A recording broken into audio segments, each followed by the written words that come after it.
আগের সপ্তাহে যারা যুদ্ধে যাবে বলেছিল এই সপ্তাহে তারা দীঘা গেছে শুনলাম। একটাই জীবন, তার মধ্যে নোটবন্দি, করোনা, লকডাউন, ভূমিকম্প, এমার্জেন্সি, যুদ্ধ সব দেখে যাব।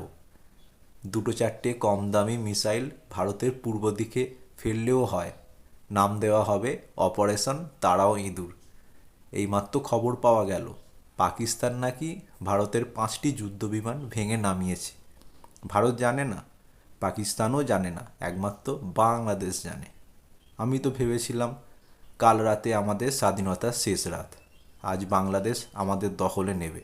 হাওড়ার নাম হবে হজরত পাড়া, আর বালিটিকুড়ির নাম হবে বাংলা পাড়া।